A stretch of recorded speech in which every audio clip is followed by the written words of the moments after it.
Alors, eh bien, on va continuer la suite de l'Épître aux Hébreux. Nous nous étions arrêtés, chapitre 2, verset 10. Donc, nous allons lire versets 11 à 18. Hébreux, chapitre 2, versets 11 à 18. Car celui qui sanctifie et ceux qui sont sanctifiés sont tous issus d'un seul. C'est pourquoi il n'a pas honte de les appeler frères. Lorsqu'il dit « J'annoncerai ton nom à mes frères, je te célébrerai au milieu de l'assemblée. Et encore, je me confierai en toi. Et encore, me voici, moi et les enfants que Dieu m'a donnés. Ainsi donc, puisque les enfants participent au sang et à la chair, il y a également participé lui-même, afin que par la mort, il rende impuissant celui qui avait la puissance de la mort, c'est-à-dire le diable. Ainsi, il délivre tous ceux qui, par crainte de la mort, étaient toute leur vie retenus dans la servitude. Car assurément, ce n'est pas à des anges qu'il vient en aide, mais c'est à la postérité d'Abraham. En conséquence, il a dû être rendu semblable en toutes choses à ses frères, afin qu'il soit un souverain sacrificateur miséricordieux et fidèle dans le service de Dieu, pour faire l'expiation des péchés du peuple. Car du fait qu'il a souffert lui-même et qu'il a été tenté, il peut secourir ceux qui sont tentés. Voilà, donc on reprend la suite, et de nouveau, ce qui ressort, c'est la personne de notre Seigneur Jésus-Christ. Alors d'abord, si on reprend le verset 11, il est dit « Car celui qui sanctifie et ceux qui sont sanctifiés sont tous issus d'un seul ». Donc celui qui sanctifie, c'est Christ. Ceux qui sont sanctifiés, c'est nous. Et tous issus d'un seul, un seul, c'est le Père, bien sûr. Et nous sommes tous issus de lui. Nous, en tant que créatures, puisque nous avons été d'abord créés, mais après recréés, transformés par l'Esprit Saint. Et lui, bien sûr, Christ, parce que il descend, il vient du Père. Il est descendu d'en haut pour venir nous sauver, mais il est issu de Dieu, étant aux côtés de son Père depuis l'éternité. Et il est dit, il est celui qui nous sanctifie. Donc Jésus veut nous conduire vers la sainteté. Quand en France on dit saint, sainteté, tout de suite on part dans le catholicisme et on se dit un saint, eh bien c'est quelqu'un mort, quelqu'un qui a été canonisé, qui a été déclaré saint. Peut-être c'est pour cela que l'Église catholique en général ne canonise que des personnes décédées, parce qu'ils ne risquent pas d'avoir un scandale qui est découvert, puisque la personne est partie. Donc c'est fini, là, ça y est, c'est vraiment fini. Et puis il faut un certain nombre d'années qui se sont écoulées avant qu'on puisse le déclarer saint.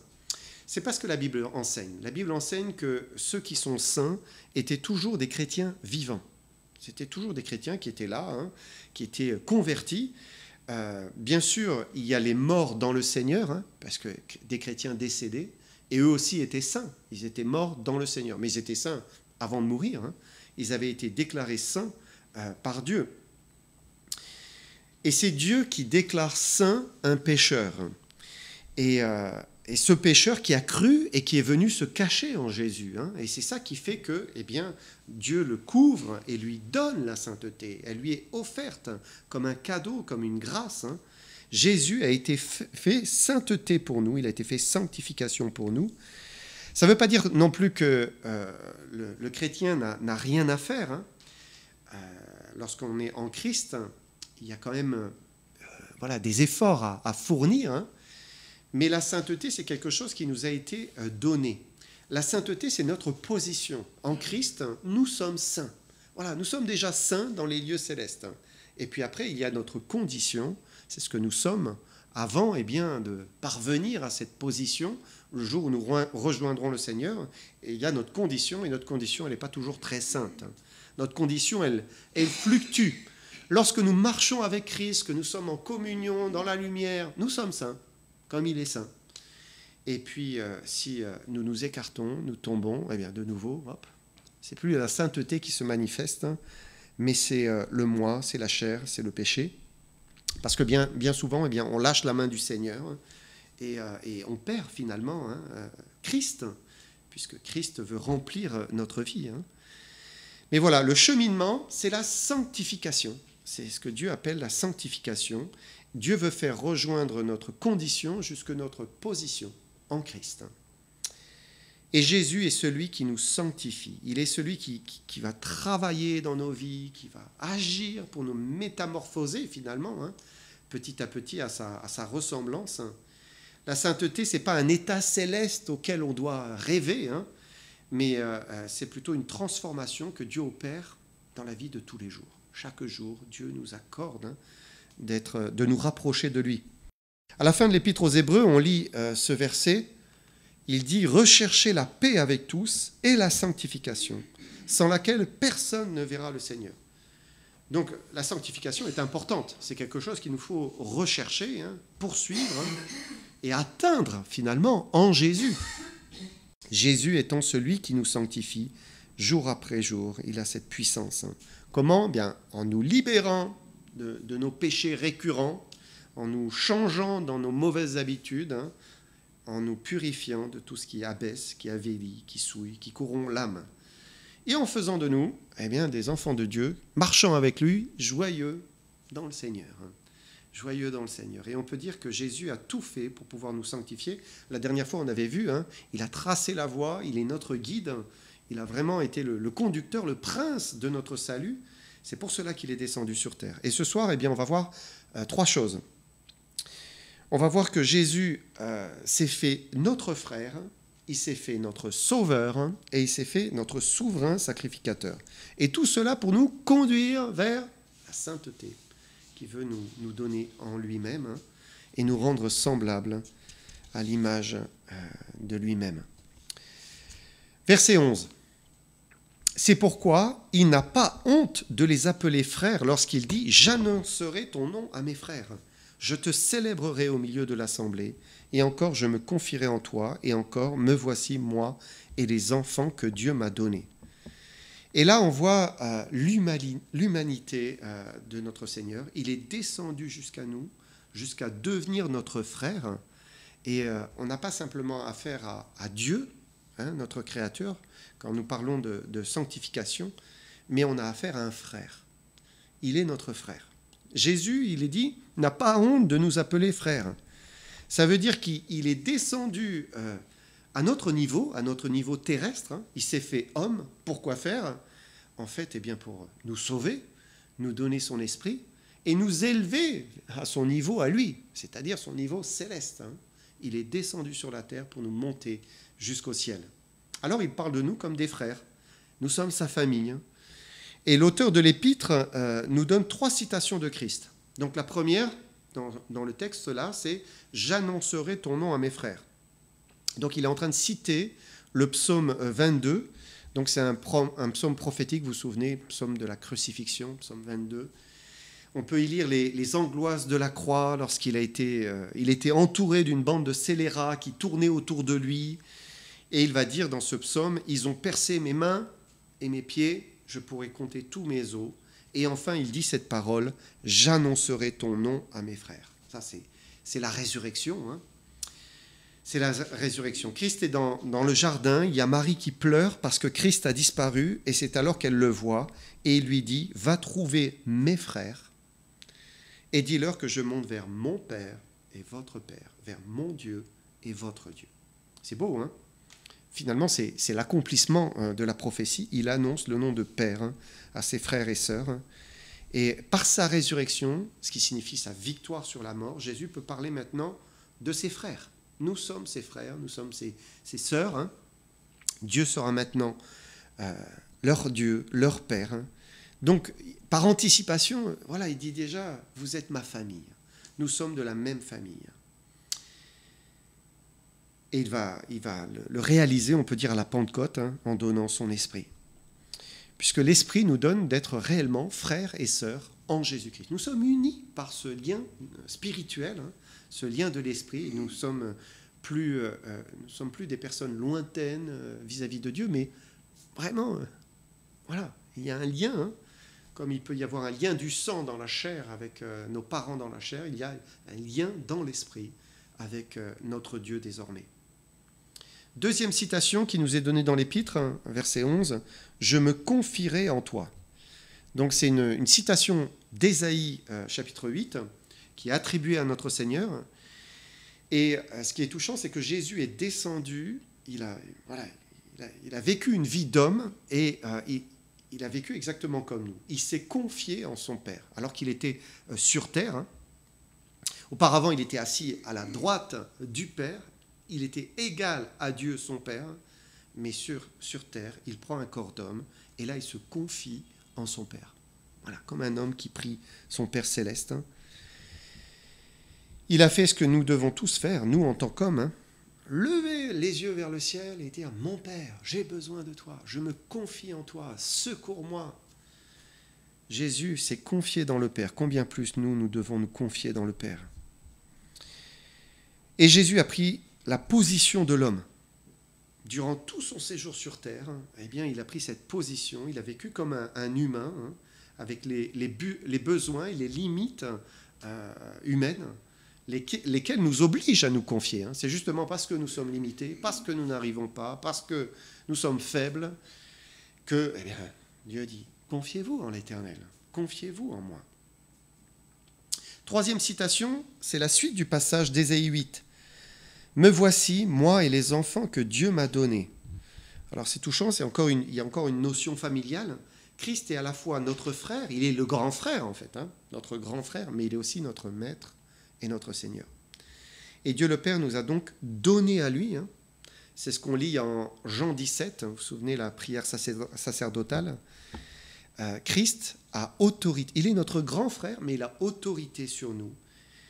Et donc, il prend soin de nous, non seulement comme ses petits frères, petites sœurs, hein, mais aussi comme ses enfants. Nous sommes ses enfants bien-aimés. Et on voit toute la sollicitude du Seigneur, justement dans cette prière sacerdotale.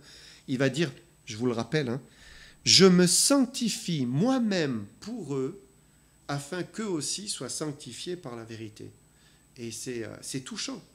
Jésus, en tant qu'homme, s'est sanctifié, s'est gardé hein, lui-même, il s'est tenu en garde contre tout le mal, hein, il a vécu une vie parfaite. Hein, pourquoi ? Afin que ses enfants, nous, ses frères, soient aussi sanctifiés par la vérité. Et c'était l'objectif de Christ, d'être irréprochable et de nous communiquer, nous donner hein, cette sainteté. Jésus est celui qui sanctifie, et donc il s'est fait proche de nous, un frère, hein, pour nous conduire vers cette sainteté.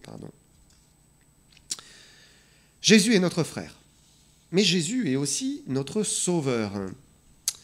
Parce que la sainteté avait un obstacle de taille, c'est que jamais un homme n'aurait pu la connaître, et même s'approcher de la sainteté, si Christ n'était pas intervenu. Verset 14, la suite.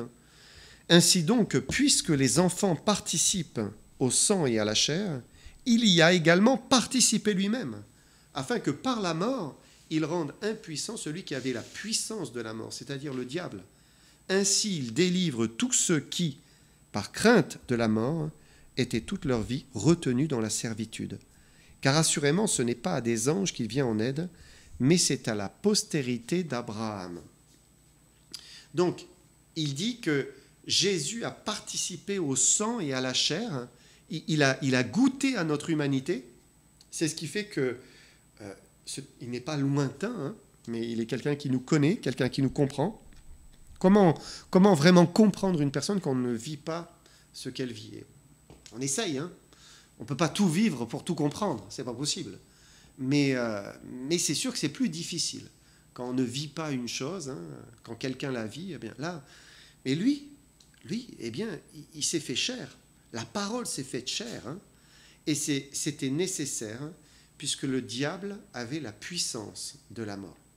Depuis la chute, le diable tenait les hommes hein, par cette puissance de la mort, hein, et donc il n'y avait pas de salut possible, pas de résurrection possible, pas de vie éternelle possible pour l'homme, pas de sanctification possible, hein, puisque le salaire du péché, c'est la mort, et que tous les hommes naissent pécheurs depuis Adam. Et le diable est celui qui prend l'homme en faute, et il dit, mais il a péché, il mérite la mort, et il obtient ce qu'il demande, hein, parce que Dieu est juste, hein, et Dieu condamne le péché. Mais il accuse du doigt, il demande que le pécheur soit condamné. Mais Jésus a participé, verset 14, au sang et à la chair, afin que par la mort, par sa mort, il rende impuissant celui qui avait la puissance de la mort, le diable. Donc, pour sauver l'homme du diable qui pointe le doigt sur la culpabilité de l'homme, il fallait que le Seigneur le sauve de cette culpabilité. Il fallait l'en délivrer. Et c'est pour cela qu'il a pris sur lui nos péchés et qu'il a été condamné à notre place. Il nous a ainsi libérés de cette puissance de mort. Et le salut est devenu accessible. La résurrection, elle est certaine, elle est promise par le Seigneur. Et la sainteté est maintenant possible par Jésus. Verset 15. Ainsi, il délivre ceux qui, par crainte de la mort, étaient toute leur vie retenus dans la servitude. Et il faut bien comprendre qu'avant Jésus, il n'y avait pas de solution. Il n'y avait pas de solution au péché et à la culpabilité. Bien sûr, dans l'Ancien Testament, il y avait les sacrifices d'animaux. Ils pouvaient toujours verser le sang, hein, Dieu leur avait dit. Mais vous savez aussi que ça ne réglait pas réellement le problème. Dieu couvrait les péchés. Il mettait... Il ne regardait plus, mais ça ne réglait pas réellement les problèmes. Et il y avait une crainte de la mort. Il y avait un asservissement, parce qu'il n'y avait aucune solution pour le péché.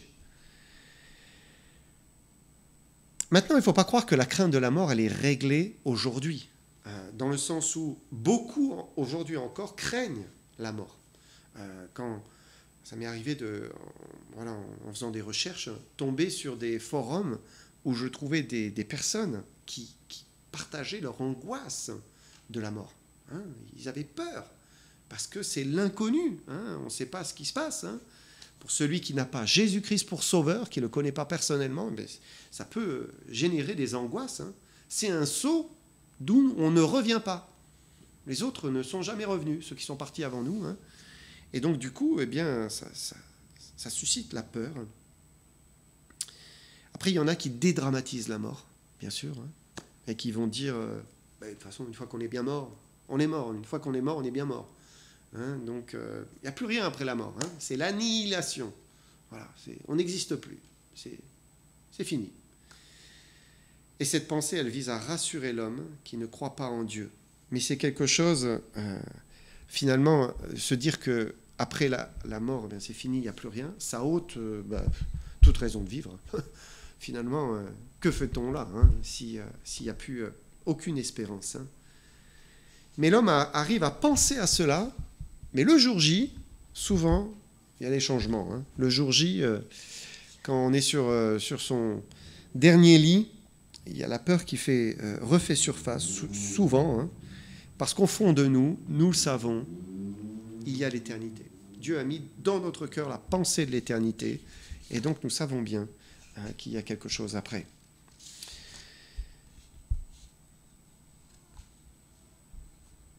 Mais alors, plus de crainte pour l'homme que Jésus sauve. Par son sacrifice, Jésus a délivré ceux qui étaient dans la servitude. Verset 16, « Car assurément, ce n'est pas à des anges qu'il vient en aide, mais c'est à la postérité d'Abraham. » Donc la postérité d'Abraham, ce n'est pas ses enfants directement, mais c'est ceux qui ont cru, comme Abraham, le croyant.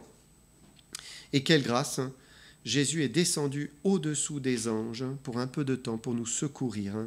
Il a participé à notre sang, à notre chair, pour nous venir en aide.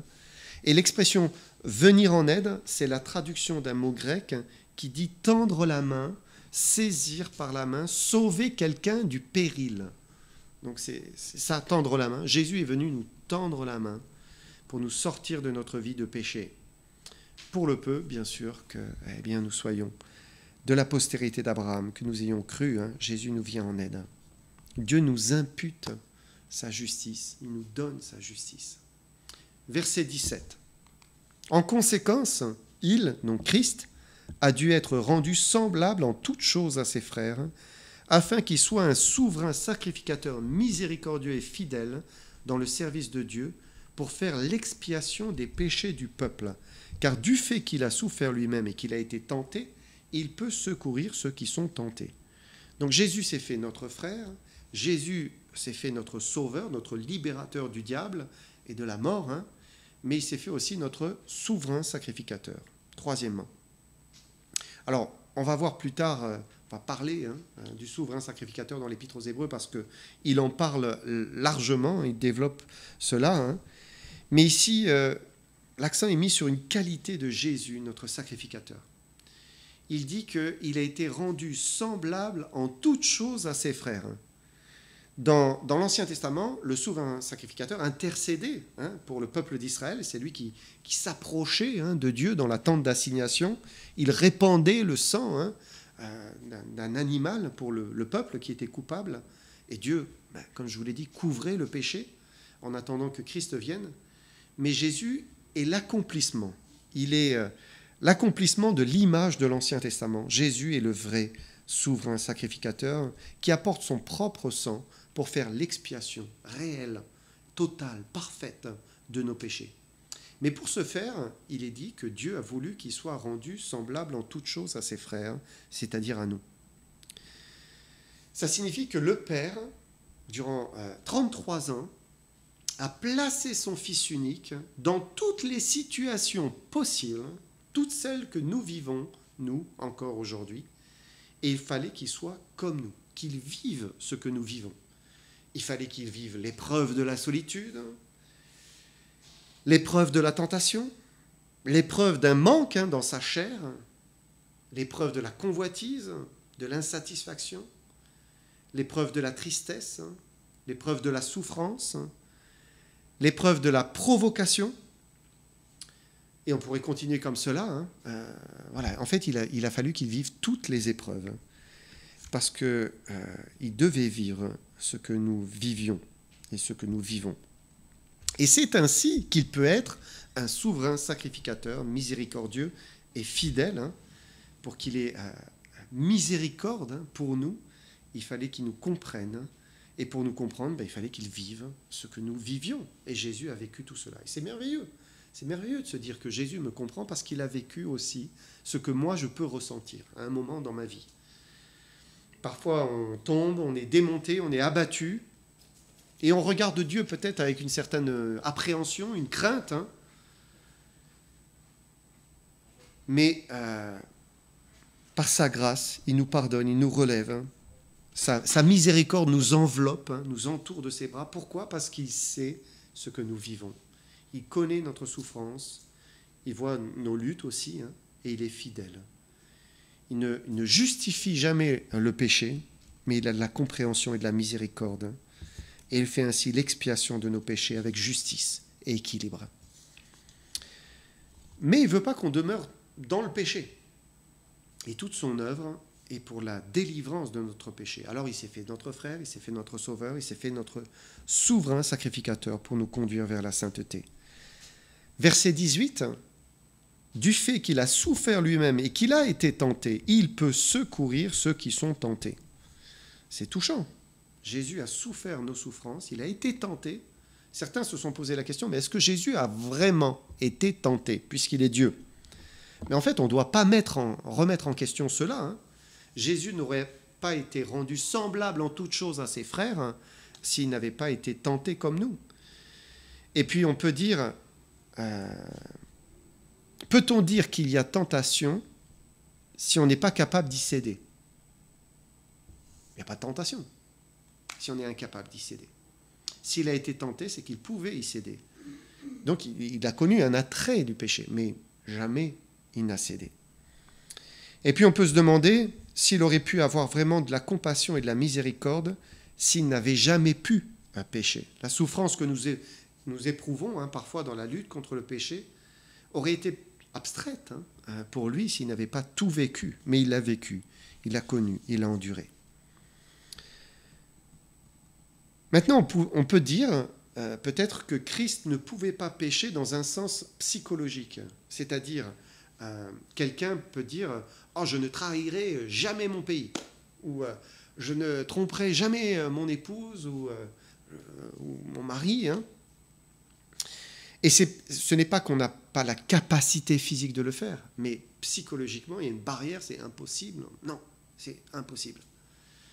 Et Jésus aimait son Père, ne voulait pas commettre le mal en désobéissant à son Père. Et dans ce sens, eh bien, il ne pouvait pas pécher, parce qu'il ne le voulait pas, en fait. Mais il en avait la possibilité. Sinon, il n'aurait pas été pleinement homme.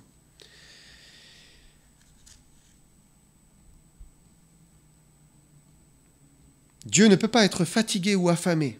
Et pourtant, Jésus a été fatigué parce qu'il était aussi pleinement homme. On le voit fatigué du voyage. C'est la même chose vis-à-vis de la tentation. Il a été tenté en tant qu'homme parce qu'il était comme nous, un vrai homme. Et donc, il a vécu toutes nos épreuves, toutes nos tentations, et c'est pour cela qu'il est miséricordieux. Si nous chutons, eh bien, il peut nous tendre la main, nous sauver, nous secourir. C'est sa main tendue, chaque fois que nous sommes tentés, parce qu'il nous comprend. Et il faut saisir. Il nous tend la main, mais on peut ne pas la saisir. Il faut saisir sa main, c'est-à-dire faire comme lui, invoquer, se confier en l'Éternel, lui demander sa grâce. Et puis, il y a une étape certainement dans la maturité chrétienne, c'est de saisir sa main, non seulement quand nous sommes entourés de chrétiens, mais aussi quand nous sommes tout seuls. Et c'est là souvent qu'est la difficulté. Beaucoup de personnes, quand elles sont en présence des chrétiens, tout va bien. Mais une fois tout seul, alors là, ça ne va plus du tout. Et là, on s'écarte et là, on n'arrive plus à saisir sa main. Mais il veut nous secourir si nous sommes tentés et pour que nous restions debout et que nous marchions avec lui fidèlement. Et c'est là où on prouve sa réelle maturité, sa profondeur, sa fidélité. Marcher avec lui, même quand nous sommes seuls. Jésus s'est fait notre frère, il est proche de nous, il s'est fait notre sauveur pour nous sauver, et puis il s'est fait notre souverain sacrificateur, celui qui nous comprend et qui peut nous secourir lorsque nous sommes tentés. Voilà, on verra la suite la prochaine fois.